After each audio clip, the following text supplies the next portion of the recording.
ఇంట్లో కూర్చుని ఇంగ్లీష్ నేర్చుకోవాలనుకుంటున్నారా? అయితే వెంటనే మా స్పోకెన్ ఇంగ్లీష్ క్లాసెస్‌కి కాల్ చేయండి. నమస్తే రమ్గారు. నమస్తే జయ. ఏదైనా మంచి స్టోరీ చెప్తారండి? సీరియల్ లాగా చెప్దామా? పూర్వం ఒక రాజ్యానికి ఓ రాజుగారు రాణిగారు ఉండేవారట. పాపం వాళ్ళకి పిల్లలు లేరు. ముద్దుగా ఒక ఆడ గుర్ర పిల్లని పెంచుకున్నారు. దానికి పిల్లలు పుట్ల. అక్కడి నుంచి ఒక కుక్కని పెంచారు. కుక్కకి పిల్లలు పుట్ల. ఆడ కుక్క అంటే ఓ సంవత్సరంన్నర తిరిగేసరికల్లా అది అటు ఇటు తిరిగి పిల్లల్ని కనేస్తుంది. అది తిరిగేది కానీ దానికి పిల్లలు పుట్టేవి కాదు. ఉచిత IVF IUI కన్సల్టేషన్, ఉచిత అల్ట్రాసౌండ్ స్కాన్. 49 అంటే సంతానం, 49 అంటే సంతోషం. కుక్కకి పిల్లలు పుట్ల, గుర్రానికి పిల్లలు పుట్ల, రాజుగారికి రాణిగారికి కూడా పిల్లలు లేరు. ఆ కాలం ఏంటంటే రాజ కుటుంబమే రాజులుగా ఉండాలి. ఆయనకి కజిన్స్ కూడా లేరు. ముందు ఫస్ట్ కజిన్స్ అందరికీ ఎవరి రాజ్యాలు వాళ్ళకు ఉన్నాయి. కొంతమంది ఒకళ్ళిద్దరు ఏం చెప్పారంటే వాళ్ళ కజిన్స్లో ఎవరి పిల్లనైనా తెచ్చుకొని పెంచుకోండి, మరి మీకు సంతానం కలుగుతుంది అంటే. తెచ్చుకుని పెంచుకున్న కుక్కని గుర్రాన్ని వీడి పుట్టలేదు, మళ్ళీ వాడిని తెస్తే వాడికి ఏమవుతుందో అందుకని అట్లా తేలేదట. సరే ఏం చేశారు, కొంచెం రోజులు గడుస్తూ ఉన్నాయి. గడుస్తుంటే బాగా ఆలోచించి రాజుగారు పెద్ద చాటింపేశారట. మా గుర్రానికి మా కుక్కకి పిల్లలు పుట్టించేలాగా ఎవరైనా ఏదైనా మాయమో మంత్రమో యజ్ఞమో హోమమో తపమో మహత్తర మూలికలు ఏమైనా ఇచ్చేటట్టయితే వాళ్ళు కోరింది ఇస్తాము. వాళ్ళతో పాటు గుర్రానికి కుక్కకి కూడా మరి వాటికి కూడా సంతాన సాఫల్యం లేకపోతే ఒక జీవి వృధా కదా జయ. ఓకే. ఆడ జీవితం వృధా కదా, వాటికి సంతానం ఉండాలి. సరే ఆ వారా వీరా వచ్చారు, మందన్నారు, మంత్రం అన్నారు, మాకన్నారు, ఏమీ కాలేదు. ఇలా కొంతకాలం గడిచిన తర్వాత ఒకరోజు ఒక సన్యాసి వచ్చాడు. సన్యాసి వస్తే ఆ సన్యాసి రాజుగారి దగ్గరికి, అంతకుముందు వచ్చిన వాళ్ళందరూ ఏవో అవి ఇవి చేయించారు, ఏమీ ఫలించలేదు. వీళ్ళకి ఒక విసుగు పుట్టింది. రాజుగారిని సంతోషపెట్టాడు తన మాటలతో. సంతోషపెట్టి ఏమన్నాడు, ఏది కోరితే అది ఇస్తామన్నారు కదా అంటే ఇస్తామన్నారు. సరే అని చెప్పి 9 మాత్రలు ఇచ్చాడు. 9 మాత్రలు ఇచ్చి మీ రాణిగారికి ఒక 3 మాత్రలు, కుక్కకు ఒక 3, గుర్రానికి ఒక 3 వేయించేసాడు. రోజుకొకటి చొప్పున 3 నెలలు తిరిగేసరికి రాణిగారికి ఒక కొడుకు, గుర్రానికి ఒక పిల్ల, కుక్కకు ఒక పిల్ల పుడతాయి. ఆ రెండింటికి ఆడపిల్లలు, ఈమెకి మగపిల్ల. ఏదో ఒక పిల్ల. పిల్ల అంటే ఆడపిల్ల కదా? కాదు. ఓకే. పిల్ల అంటే గుర్ర పిల్లని, ఆడపిల్ల మగపిల్ల ఏదో ఒక పిల్ల కుమారుడు కలుగుతాడు. నెల తిరిగాక మళ్ళీ రాణిగారికి ఒక కొడుకు, కుక్కకు ఒక పిల్ల, గుర్రానికి ఒక పిల్ల పుడతాయి. విని వాళ్ళు విచిత్రంగా చూస్తారు, ఏం చెప్తున్నాడు ఈయనని. నీకు కూడా క్వశ్చన్ మార్కు. 3వ నెలలో మళ్ళీ రాణిగారికి ఒక కుమారుడు, గుర్రానికి ఒక పిల్ల, కుక్కకు ఒక పిల్ల పుడతాయి. నెల ఒక గ్యాప్తో, ఒక 1 మంత్ నెల గ్యాప్తో నీకు 3 కుమారులు, గుర్రానికి 3 పిల్లలు, కుక్కకి 3 పిల్లలు పుడతాయి. నేను ఎప్పుడు వచ్చినా ఓ పిల్లని, ఓ గుర్ర పిల్లని, ఒక్కొక్క పిల్లని నాకు ఇచ్చేయాలి అంతే. ఒక్కసారి వస్తాడా? ఎప్పుడు వచ్చినా ఇచ్చేస్తానే ఉండాలి? ఎప్పుడో వస్తా, నేను వచ్చినప్పుడు వచ్చిస్తాడా? నేను ఎప్పుడు వస్తే అప్పుడు ఒక పిల్లాడిని ఇవ్వాలి నాకు. పిల్లాడితో పాటు ఒక కుక్క, ఓ గుర్రం కూడా. రైట్. నా వల్ల కలిగిన సంతానం, నేను ఇచ్చిన మందు వల్ల. ఇది ఒక మంత్రం అని, మాయని వీళ్ళని నమ్మించాడు. వినే జనమంతా 3వ నెలలో కుక్కకో గుర్రానికో పిల్లలు పుడితే ఓకే. రాణిగారికి 3 నెలలకే పిల్లాడేట పుడతాడు, గర్భం 9 నెలలు కదా. ఇదేదో మాయ మంత్రం వేస్తాడు. 6వ నెల వచ్చేసరికి మాత్ర వేసుకున్న 6వ నెలకి 3 కుమారులు ఉంటారు రాణిగారి దగ్గర. ఎలాగైనా సంతానం కావాలి, ఈ రాజ్యానికి వారసులు కావాలి. ఆలోచించుకున్నారు. ఈ పని చెయ్యాలో వద్దో తెలియలే. పైగా పిల్లాడిని పుట్టాడు, బాగానే ఉంది, ఇచ్చేయడం ఎట్టా? ఓ 2 పూటలు గింజుకున్నారు. అక్కడి నుంచి మంత్రి గారు వాళ్ళు వీళ్ళు అన్నారు, అసలు జరుగుతుందండి, ఏమిటో వింతగా చెప్తున్నాడు, ఇది బహువింత. కుక్కకి 3 నెలలు 4 నెలల గర్భంతో పుట్టేస్తాయి పిల్లలు, గుర్రాలకు పుట్టమనుకుంటా. గుర్రానికి ఇంకొంచెం టైం కావాలనుకుంటున్నాను నేను, నాకు తెలిసినంత మటుకు. మనుషులకి 10 నెలలు కావాలి, మనకు ఎలాగో తెలుసు. ఇది వింత. జరిగితే ఆశ్చర్యం, జరిగింది అనుకో 3 పిల్లలు కదా, మరి ఒక పిల్లాన్ని ఇద్దాం పోని, పిల్లాన్ని ఇచ్చేద్దాం పోనీ అని రాజు రాణిని ఒప్పించారు. సరే సన్యాసి మాట ఒప్పుకొని వీళ్ళు బాగా ఆలోచించుకుని సరే మాత్రలు తీసుకున్నారు. 3 మాత్రలు రాణిగారికి తినిపించేశారు, వేసేసుకున్నారు. కుక్కకి 3 మాత్రలు తినిపించారు, గుర్రానికి 3 మాత్రలు మింగించారు. నెల తిరిగేసరికి రాణిగారికి ఇంతెత్తు గర్భం, కుక్క గుర్రం నిదానంగా నడిచేవి. నెల తిరిగేసరికి పిల్లాడు పుట్టాడు రాణిగారికి. నెల తిరిగేసరికి కాదులే, 3 నెలలు తిరిగేసరికి 3 నెలలు తిరిగేసరికి రాణిగారి చెప్పినట్టు జరిగింది. ఒక కుమారుడు పుట్టగానే దానికో పిల్ల దీనికో పిల్ల పుట్టేసరికి జనం అంతా సంతోషించారు. ఇంకేముంది, నిజం జరిగింది. మాతలు మింగితే ఏమవుతుంది అనుకున్నారు వీళ్ళు. చూద్దాం పిల్లలు పుట్టినప్పటి సంగతి కదా. 3 నెలలు అయింది, పిల్లాడు పుట్టాడు. నెల తిరిగేసరికల్లా రాణిగారు మళ్ళీ ప్రసవించింది ఇంకో కొడుకు. కుక్క ప్రసవించింది, దానికో పిల్ల. గుర్రం ప్రసవించింది, దానికి ఇంకో పిల్ల. ఇంకో నెల తిరిగేసరికల్లా రాణిగారికి 3వ కుమారుడు కలిగాడు. చక్కగా అచ్చుకుద్దినట్టు ఒకేలా ఉన్నారు పిల్లలు. 3 కుక్క పిల్లలు, 3 గుర్ర పిల్లలు, 3 రాజుగారి కొడుకులు, ముగ్గురు. చక్కగా పిల్లల్ని సంతోషంగా పెంచుకున్నారు. ఈ పిల్లలు పుట్టిన సందర్భంలో దేశం అంతా పండగలు చేసుకున్నారు. కుక్క గుర్రం తమ జీవన సాఫల్యం లభించినందుకు ఎంతో సంతోషంగా హాయిగా తిరుగుతూ ఉండేది. సరే, చాలా రోజులు గడిచింది. పిల్లలు కొంచెం పెద్దవాళ్ళు అయ్యారు. ఆ సన్యాసి రాలేదు ఎప్పటికీ. సరే, పెద్దవాళ్ళు అయిపోతున్నారు. ఇప్పుడు ఎక్కడ మర్చిపోయారు వీళ్ళు. పిల్లలకి 25 సంవత్సరాల వయసు వచ్చాక, మామూలుగా మనకి కుక్క గుర్రము 20 ఏళ్ళు బతకం, అవును కదా. కానీ ఇవి బతికే ఉన్నాయి. ఇవి మంత్రం వల్ల పుట్టినాయి. 19 ఏళ్ళు, 18, 19, 20 పూర్తిగా 18, 19 సంవత్సరాలు వచ్చేసరికి వచ్చాడు. అడిగిపోయారు వీళ్ళు. ఏం చేయాలో తెలియలా. బాగా ఆలోచించి, సరే 3వ కుమారుడు కొంచెం చురుకైన వాడు. పెద్ద పిల్లలిద్దరూ భయపడ్డారు వెళ్ళటానికి. పైగా జ్యేష్ఠుడు రాజ్యానికి ఉత్తరాధికారి ఉండాల్సిందే ఉండాలి. మరి 2వ వాడేమో భయపడుతున్నాడు. 3వ వాడు నేను వెళ్తానన్నాడు. నేను వెళ్తాను. ఒక సన్యాసి మనకి దేశానికి కావాల్సినంత మేలు చేసాడు కదా. రాజుగారికి అసలు పిల్లలే లేరు, రాజ్యానికి రాజు లేడు, అరాచకం అయిపోతుంది అనుకుంటే ఇలాంటిది మరి చక్క సంతానాన్ని కలిగించాడుగా. నేను వెళ్తానులే నాన్న అని ఒప్పుకున్నాడు. అతనితో పాటు గుర్రం, కుక్క బయలుదేరాయి. ఈ సన్యాసి వీళ్ళని తీసుకుని ఎక్కడికో తీసుకెళ్ళాడు. ఏదో ఒక కొండ ఎక్కిచ్చాడు. కొండంతా ఎక్కారు. ఎక్కాక ఆ కుర్రాడికి చెప్పాడు, అబ్బాయి ఆ కింద చూడు, అక్కడ ఒక ఆశ్రమంలాగా, ఒక కోటలాగా, ఒక ఇల్లులాగా కనపడుతోంది అన్నాడు. ఇట్లా చూస్తున్నాడు వీడు. చూస్తుంటే ఈ కొండ దిగిపెట్టు. దిగెళ్ళి అక్కడ లోపల మేకలు ఉన్నాయి. మొదటి 2 మేకలు ఉంటాయి. మేకలకి గడ్డి, తర్వాత కోళ్ళు ఉంటాయి. కోళ్ళకి మేతే. తలుపు తీయద్దు, బయటే కూర్చో నేను వచ్చేదాకా అని చెప్పాడు. మేకలకి గడ్డి, కోళ్ళకి మేత వేయాలి. నేను వచ్చేదాకా అక్కడే ఉండు, నువ్వు తలుపు తీసుకుని మాత్రం లోపలికి వెళ్ళద్దు. ఇది అర్థం కాలే. ఇక్కడ దాకా వెంట పెట్టి తీసుకొచ్చిన వాడు ఇదంతా తీసుకెళ్ళకుండా, పైగా ఈయన సన్యాసి, ఈయనకి మేకలేమిటి కోళ్ళేమిటి, మేకలేమిటి కోళ్ళేమిటి, వింతగా ఉంది కదా. సరేనన్నాడు. సరేనని చూస్తూ ఉండగానే అతను దిగెళ్ళిపోయాడు సన్యాసి. ఈ కుర్రాడికి అనిపించింది, నేను సన్యాసిని చూశాను, దిగెళ్తున్నవాడు సన్యాసి లాగా లేడు అనిపించింది. తెలియలా, కానీ ఏదో తేడా కొడుతుంది. ఆ కంచి వీడు దిగటం మొదలు పెడితే అమ్మ ఎంత కష్టమైందో ఆ దిగటం. ఎక్కేటప్పుడు బాగానే ఎక్కేశారు. పెద్ద ఏరడ్డం వచ్చింది. ఏం చెయ్యాలో తెలియలా.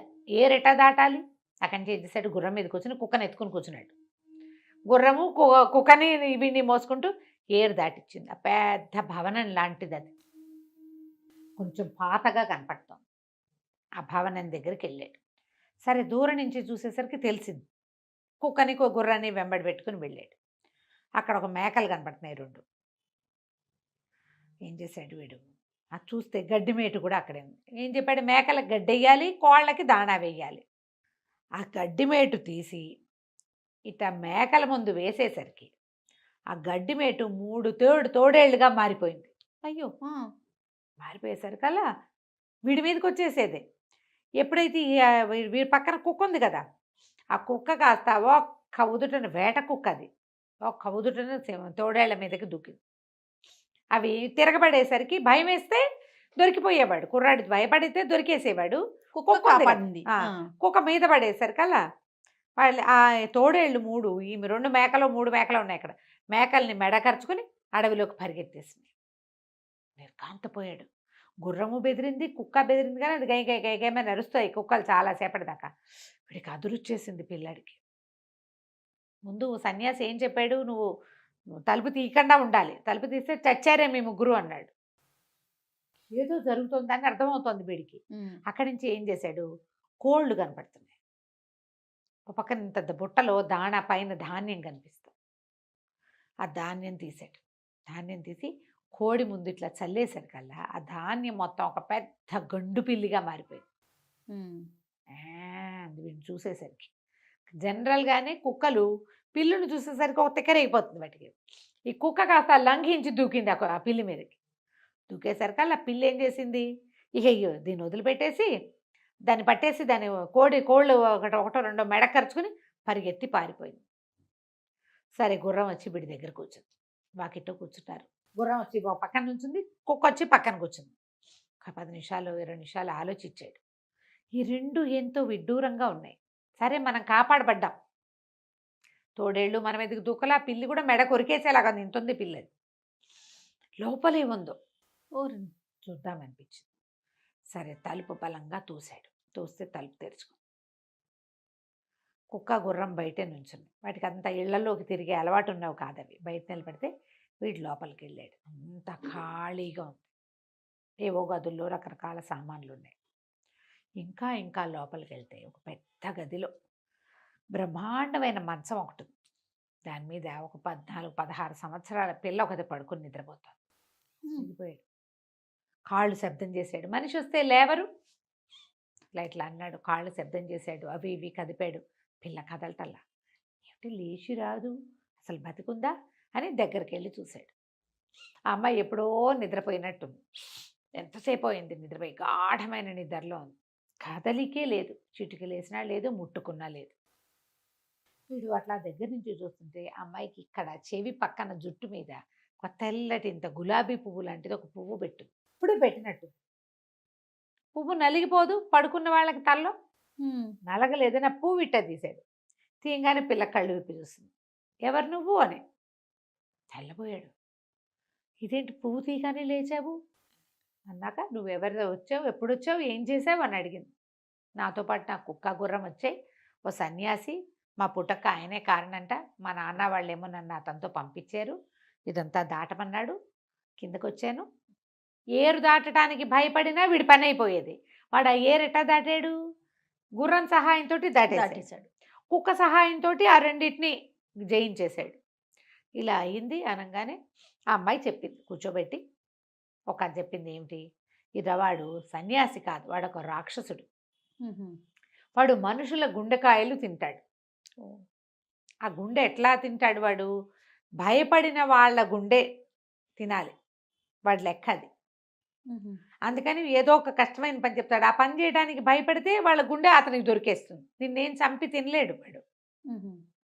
నువ్వు భయపడినప్పుడే నీ గుండె వాడికి దొరుకుతుంది. నిన్ను పట్టుకోగలుగుతాడు. అందుకని ఎంతమంది గుండెకాయలో తిన్నాడు వాడు.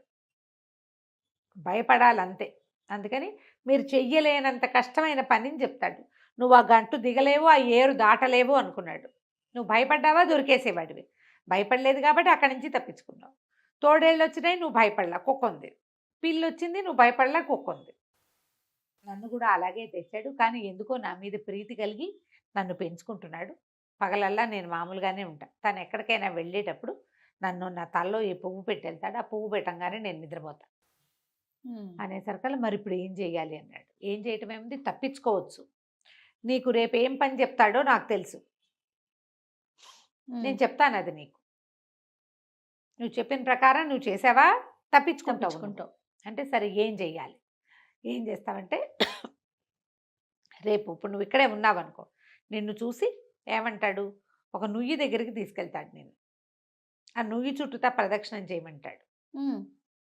నువ్వేం చేస్తావు, నువ్వు కత్తి దగ్గర పెట్టుకో. రాజకుమారుడు కదా, కత్తి ఉంది. నువ్వు ముందు నడువు, నేను నడవలేను, నాకు భయము, నాకు చేత కాదు, నువ్వు ముందు నడువు అని చెప్పు. ఆయన ముందు నడుస్తాడు అతను. నువ్వు వెనకాల నడిస్తే వెనకాల నుంచి మెడ మీద కొట్టి చంపేస్తే మనం బయటపడతాం ఇక్కడి నుంచి అని చెప్పింది. సరే పిల్లాడు కబుర్లు చెప్పుకున్నారు. మీరు ఎంతమంది, మీది ఏ ఊరు, మీది ఎక్కడ, అదే ఇది అన్ని కుశలం కనుక్కున్నారు. ఇక నువ్వు వెళ్ళిపో, వచ్చేస్తాడు. ఆ పువ్వు నా చెవిలో పెట్టు అంది పిల్ల పడుకుని. ఆ పువ్వు చెవిలో పెట్టాడు. ఆ పిల్ల ఇంకా అత్తే మాగన్ను. ఇంకా తనకేం తెలియదు. ఏమీ తెలియదు, ఇక నిద్రపోతుంది. వీడు గబగబా బయటకు వచ్చేసాడు. వచ్చేసి తలుపు దగ్గరగా వేసి గుమ్మంలో కూర్చున్నాడు. ఒక్కో పక్కన గుర్రం పక్కన నుంచుని ఉండగా, సరే రాక్షసుడు వాడు సన్యాసి రూపంలోనే వచ్చాడు. ఆశ్చర్యపోయాడు. వీడు బతికే ఉండటం, మామూలుగా ఉండటం, ఏమీ భయపడలేదు. ఉమ్. సరే సరే ఓ పని చేద్దాం, ప్రస్తుతానికి వాళ్ళకి ఇక్కడ ఉండు, రేపొద్దున్న నీకు ఓ పని చెప్తా అన్నాడు. రాత్రి అక్కడే పడుకున్నాడు కుర్రాడు బయటే. సన్యాసి లోపలికి వెళ్ళిపోయి ఆ పిల్లని మెలకు తెప్పించాడు. ఇద్దరు కలిసి ఏదో తిన్నారు, తాగారు, పడుకున్నారు.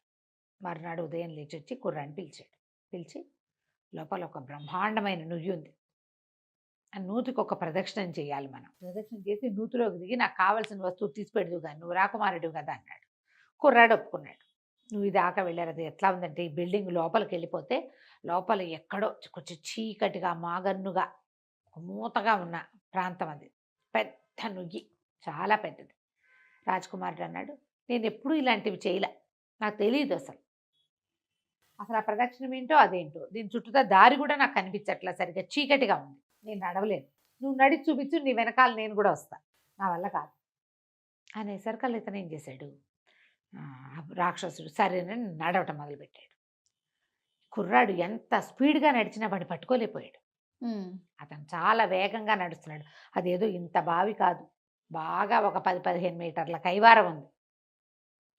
దాని చుట్టూతా 3 ప్రదక్షిణాలు చేస్తే చాలన్నాడు. 3 ప్రదక్షిణాల్లోనూ ఎక్కడా ఆ కుర్రాడు భయపడిన సూచనలే లేవు. రాక్షసుడికి విసుగు పుట్టింది. ఇవాళకి నువ్వేం దిగక్కర్లేదు, బయటికి వెళ్ళి పడుకోమన్నాడు. బయటికి వెళ్ళిపో అని చెప్పి, బయట నీకు తిండి దొరుకుతుంది, నువ్వు తిండి తినించి ఉండొచ్చు అని చెప్పి ఆహారం ఏదో పంపించాడు. వీడికి ఒక గుర్రమేమో చుట్టూతా అక్కడ ఇక్కడ తిరిగి గడ్డి మేసి వచ్చింది. తన అన్నంలోంచి కుక్కకు భాగం పెట్టాడు. అది అటుపోయి ఇటుపోయి ఉడతల్ని వాటిని వేటాడి వచ్చింది. ముగ్గురు వాకిట్లో కూర్చుంటారు. సరే రాత్రి రాక్షసుడు ఎక్కడికో వెళ్ళిపోయాడు. వీడేం చేశాడు, రాక్షసుడు బయటికి వెళ్ళిపోగానే బయట ఏముండమన్నాడు, వాడు లోపలికి వెళ్ళటం లేదని ఇతనికి నమ్మకం. కుర్రాడు చక్కమని లోపలికి వెళ్ళిపోయాడు. ఆ చెవిలో పువ్వు పెట్టున్న అమ్మాయి దగ్గరికి వెళ్ళి ఆ చెవిలో పువ్వు తీసేయంగా నా పిల్ల లేచి కూర్చుంది. ఏమిటి రాక్షసుని చంపలేకపోయావనమ్మ, నేనేం చేయను, తనేమో చాలా ఎత్తు మనిషి, దానికి తోడేమో దొరకలేదు, నా చేతికి అందే దూరంలో లేడు, తన వెనకాల పరిగెడితే కనిపెట్టేస్తాడు, వెనక్కి తిరిగాడంటే నేను దొరికేస్తాను, మేడం నరకలేకపోయాను, ఇవాళ ఏం చెప్తాడు నాకు, రేపు ఏం చేయాల్సి వస్తుంది అని అంటే, అయితే ఒక పెద్ద సింహాసనాన్ని దగ్గరికి తీసుకెళ్తాడు, వేరే గదిలోకి తీసుకెళ్తాడు, వంగి దండం పెట్టమని చెప్తాడు. నేను ఎప్పుడూ ఇలాంటివి చేయలే, నువ్వు ఒకసారి పెట్టి చూపించమని చెప్పు, వాడు దండం పెట్టడానికి వంగినప్పుడు చంపేద్దు కానీ అని చెప్పింది. సరే కాసేపు కబుర్లు ఆడుకున్నారు ఇద్దరు. కొంచెం ఏదో అవి ఇవి తిని పిల్లాడు మళ్ళీ బయటికి వెళ్ళిపోయాడు. తెల్లారేసరికల్లా రాక్షసుడు మళ్ళీ వచ్చాడు. మళ్ళీ వచ్చి కుర్రాడు అన్నాడు, రా నీకు ఇంకో పని చెప్తాను అని చెప్పి లోపల తీసుకెళ్తే ఒక పెద్ద మహల్లాగా హాలు, ఎదురుగుండా ఒక పెద్ద కుర్చీ, ఒక సింహాసనం లాంటిది. అక్కడ సాగిలి పడాలి. వీడు సాగిలి పడమంటే కుర్రాడు అన్నాడు, నేను రాజకుమారుణ్ణి కదా, నాకు ఎట్లా వస్తాయి అలాంటివి, నేను ఎప్పుడూ చెయ్యల, అసలు చూడలేదు కూడా, నాకు తెలీదు, వంగి దండం పెట్టడం అంటే ఏమిటో తెలియదు నాకు, అదేదో నువ్వు చేసి చూపించు, నువ్వు ఎట్లా చెప్తే అట్లా చేస్తా అనేసరికల్లా సరే వాడి ఉద్దేశం ఏంటి, వీడి ఇట్లా వంగమని కత్తి చూపించి భయపెడితే వాడు భయపడితే చాలు అనుకున్నాడు. సరే ఏం చేశాడు, మోకాళ్ళ మీద కూర్చున్నాడు. మోకాళ్ళ మీద కూర్చొని వంగి తల కిందకి పెట్టంగానే కుర్రాడు గబుక్కున చటాలన కత్తి తీసాడు, ఆ మెడ కాస్త నరికేసరికి తల విడిగా మొండెం విడిగా పడిపోయింది, 2 విడివిడిగా పడిపోగానే కుర్రాడు పరిగెత్తుకుంటూ వెనక్కి వచ్చాడు. ఈ అమ్మాయి పడుకున్న గది, ఈ హాలు ఎంత దూరమో, ఎంతో దూరం. పరిగెత్తుకుంటూ వచ్చి రాక్షసుని చంపేశాను అన్నాడు. అనగానే అమ్మాయింది, గులాబీ పువ్వు తీస్తే మెలకు వచ్చేస్తుంది కదా, ఆ చెవిలో పువ్వు తీసేసి చంపేశాను, పద వెళ్ళిపోదా అన్నాడు. రాజకుమార్తె అప్పుడే అయిపోయిందా నాయన, అంత వాడి ప్రాణం వేరే చోట ఉందని మొత్తం చెప్పింది. వేరే చోట ఉంది, వెళ్ళాలి, ఎట్లా వెళ్ళాలి, అదేదో చెప్పు, అది కూడా చేద్దాం, ధైర్యంగా ఉన్నావా, చాలా ధైర్యంగా ఉన్నా, వీడిని చంపేసా, తర్వాత ఈ పని చేద్దామన్నాడు. సరే, ఏ హాల్లో అయితే రాక్షసుడిని నువ్వు సంహరించావు దానికి కుడి చేతి వైపు ఒక తలుపు కనపడుతుంది. ఆ తలుపు తీస్తే మెట్లు కనపడతాయి. ఆ మెట్లన్నీ దిగితే వరుసగా 9 గదులు కనపడతాయి. 9 గదుల తర్వాత ఇక గదులు రావు, గోడ వస్తుంది. గోడ తొలుగు అని కత్తిపిడితోటే గోడ మీద కొట్టాలి. గోడ తప్పుకుంటుంది. నువ్వు లోపలికి వెళ్తే అక్కడ పెద్ద మందిరం లాంటిది కనపడుతుంది. ఒక 10 సంవత్సరాల పిల్లాడు ఉంటాడు అక్కడ. వాడు ఒక గట్టు మీద కూర్చుని ఉంటాడు. వాడి చేతిలో ఇట్లా పట్టుకుని ఉంటాడు, ఒక పాత్ర ఉంటుంది వాడి చేతిలో. పిల్లాడిని చంపేసి ఆ పాత్ర పట్టరా, ఒక్క బొట్టు కూడా కింద పడకూడదు. రాక్షసుడు చంపిన వాళ్ళ ప్రాణాలన్నీ ఆ బొట్ల రూపంలో అందులో ఉన్నాయి. ఒక్కొక్క డ్రాపు, ఒక్కొక్క ప్రాణం. అది పట్టుకొస్తే అప్పుడు మనం వీడిని చంపినట్టు మనం వెళ్ళిపోవచ్చు. అందుకే నా భయపడొద్దని చెప్పింది. భయపడకూడదు. 9 గదులు, ఇది ఎన్ని మెట్లో దిగాలి. అక్కడి నుంచి ఏం చేశాడు, సరే ఈ అమ్మాయిని ఇక్కడ వదిలిపెట్టి ఆ హాల్లోకి వెళ్ళాడు. భయపడలా వాడు. ఇప్పుడు ఇంత చేసాం, ఇంకోటి చేసేయాలని చూస్తే రాక్షసుడు గంటలోనేట బతికేది, పూట కాదుట. ఆ గంటలో ఈ పని అయిపోవాలి. ఓహో, ఒక గంట పరిగెత్తుకుంటూ వెళ్ళాడు. పెద్ద హాల్ అది. కుడివైపు దూరంగా ఒక తలుపు. పరుగులు పెడుతూ తలుపు దగ్గరికి వెళ్ళాడు. తలుపు తీస్తే మెట్లు, చీకటి, అగాధంగా ఉన్నాయి మెట్లు. ఎట్లా దిగాడో, పరుగుల మీద ఏ 200-300 మెట్లు ఉన్నాయో ఆ మెట్లన్నీ దిగితే ఒక గది కనపడింది. ఆ గది దాటాడు. రెండోది కనపడింది. రెండోది దాటాడు. ఈ గదులు ఎట్లా కనిపిస్తాయి, విశాలంగా, తెరిపిగా, వెలుగ్గా లేదు. కొంచెం మాగన్ను చీకటి, ఒక మాదిరి చీకటి, కొంచెం కాస్త వెలుతురు కనపడుతోంది. గది దాటుతున్నామో అని అర్థమవుతోంది. 1, 2, 3, 4 లెక్క పెట్టుకుంటూ వెళ్ళాడు. ప్రతి గదికి మధ్యలో కూడా గోడలు ఉన్నాయి. అవి అడ్డం పట్టాల, గోడ అయితే కనపడుతోంది. 9 గోడలు, 9 గదులు దాటాక లెక్క పెట్టుకున్నాడు. ఏం చేశాడు, ఒక పెద్ద గోడ కనిపించిన తర్వాత ఇంకేం లేవు. కత్తి తీసి పిడి పెట్టి కొట్టాడు దాని మీద. గోడ తెరుచుకో, తప్పుకో, దారి ఇవ్వమన్నాడు. ఆ గోడ ఇట్లా పక్కకి జరిగిపోయింది. అందులోకి వెళ్తే ఒక పెద్ద హాలు, చాలా పెద్దది. చివర ఒక చిన్న డయాస్ లాగా ఒక గట్టు కట్టుంది. ఒక 10 ఏళ్ల పిల్లాడు ఇలా పెదిమలు సాగదీసి నవ్వు మొహం పెట్టుకుని చూస్తున్నాడు. ఇట్లా బౌల్ ఒకటి పుచ్చు కూర్చుని ఉన్నాడు. వీడికి అనిపించింది, చిన్నపిల్లాడిని చంపాలా, పిల్లాడిని చంపేసేస్తాం మనం. బాగా దిటవ్ చేసుకున్నాడు. దగ్గరికి వెళ్ళి కత్తి తీసి ఒక్కటే పోటు. పిల్లాడు చచ్చి పడిపోలా, ఇట్లా బిగుసిపోయాడు అంతే. వాడు కొయ్యబారిపోయాడు. ఎలా ఉన్నవాడు అలాగే ఉండిపోయాడు. వీడు అలాగా కత్తి దీంట్లో పెట్టుకుని వరలో పెట్టి ఆ ద్రావకాన్ని ఇట్లా పట్టుకున్నాడు. వీడిని చంపేస్తే ఇక వాడు రాడు. ఇప్పుడు మనం భయపడక్కర్లా. ఇందాక ఏం చేశాడు, పరుగులు పెట్టుకుంటూ వచ్చాడు. ఇప్పుడు ఇది అటు ఇటు కదిపి పరిగెత్తాడంటే గోవిందా మొత్తం. దీన్ని పుచ్చుకుని మెల్లిగా ఒక్కో గది ఈ హాలే ఎంత ఉంది, 1 కిలోమీటర్ 1/2 కిలోమీటర్ ఉంది, ఇంత పెద్దది. ఇదంతా నడిచాడు. ఇప్పుడు ఎలా అంటే మనం ఒక ద్రవ పదార్థాలు పట్టుకుని నడిచేటప్పుడు రోడ్డు కేసు చూస్తే ఇది పడిపోతుంది, దీని కేసు చూస్తే దారి గడవదు ఎప్పటికీ. మెల్లిగా నడుచుకుంటూ వచ్చాడు. ఆ గోడ తప్పుకునే ఉంది, అదేమి సరే మామూలుగా అయిపోలే. ఆ గోడ దాటి 1, 2, 3 లెక్క పెట్టుకుంటూ 9 గదులు దాటాడు. మెట్లు వచ్చాయి.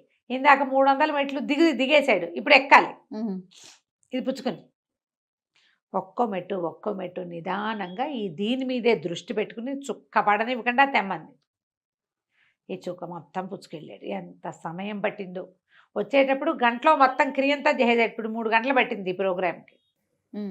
సాయంకాలం అయిపోతుంది. అక్కడి నుంచి అమ్మాయి తొందరగా చీకటి పడితే మన ప్రయోజనం, చీకటి రాత్రి అయిందంటే ప్రయోజనం సిద్ధించదు అని చెప్పి ఇది ఆ ద్రావకాన్ని పుచ్చుకుని నువ్వు నాతో రా అని తీసుకెళ్ళింది.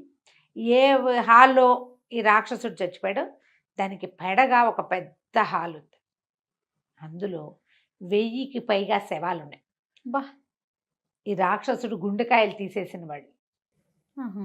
అందులో పిల్లలు ఉన్నారు, ఆడవాళ్ళు ఉన్నారు, ముసలి వాళ్ళు ఉన్నారు, పల్లెటూరు వాళ్ళు, పట్నం వాళ్ళు, రాజకుమారులు, రాజులు, రాణులు, ఎంతమందో శవాలు అలా పడ్డాయి. ఎవరికి గుండెలు పడున్నాయి.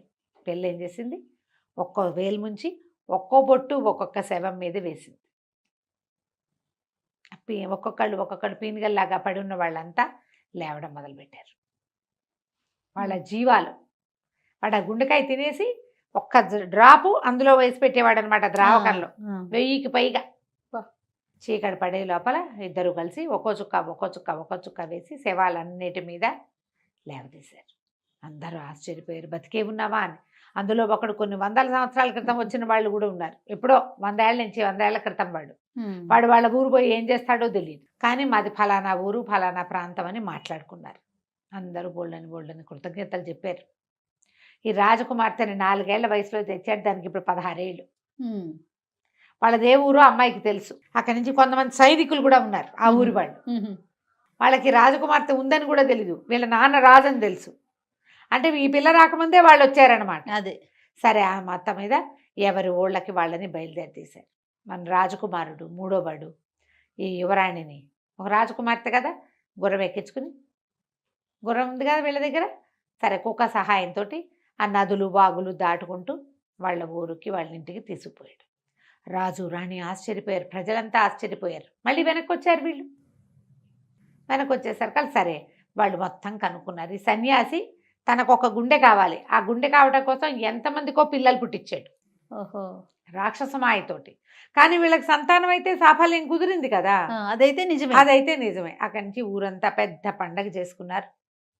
ఈ రాజుగారికి ఏ రాజుగారి కుమార్తె ఈమెను భావిస్తున్నారో అది బాగా దూరం. వాళ్ళకి ఉత్తరాలు పంపించారు, మీ అమ్మాయి బతికే ఉంది, మా అబ్బాయి తెచ్చాడు, మీరు వచ్చి చూడండి అని. వాళ్ళంతా మంది మార్బలంతో సహా వచ్చారు ఇక్కడికి. వచ్చి చాలా సంతోషించి, ఈ రాక్షసుడు సన్యాసే, అతని వల్లే రాజుగారికి కూడా సంతానం కలిగింది, అమ్మాయి కూడా ఆయన వల్ల పుట్టిందే, అతను ఇచ్చిన మందు వల్ల. అక్కడి నుంచి చాలా సంతోషించారు. తర్వాత ఏమన్నారు, ఇంత అద్భుతమైన క్రియ చేశాడు మీ వాడు, మా పిల్లని మీ అబ్బాయికి ఇచ్చి పెళ్లి చేస్తాం. మీ రాజ్యానికి మీకు పెద్ద పిల్లలు ఉన్నారు కదా, మా రాజ్యానికి ఇంకా మాకు పిల్లలు లేరు, ఈ అబ్బాయిని తీసుకుపోయి మా రాజుని చేసుకుంటాము అని చెప్పి రాజు రాణిని ఒప్పించి అంగరంగ వైభవంగా పెళ్లి చేశారు ఆ పిల్లలిద్దరికి. అప్పుడు తప్పించుకున్న ఆ 1000 మంది, ప్రాణాలు వచ్చిన 1000 మంది ఎంతో బాగా వీళ్ళని బతుకున్నంత కాలం సేవించారు. కథ కంచికి మనం ఇంటికి. భలే ఉంది రమ్మగారు. ఇప్పుడు లేటెస్ట్ మూవీస్ కొన్ని ట్విస్ట్లు ఉన్న సినిమాలు ఉంటాయి కదా, అట్లా అనిపించింది రమ్మగారు నాకు. నమస్తేనండి. నమస్తే. సుమన్ టీవీలో మీ పర్సనల్ అండ్ బిజినెస్ ప్రమోషన్స్ కోసం కింది నెంబర్కి కాంటాక్ట్ చేయండి.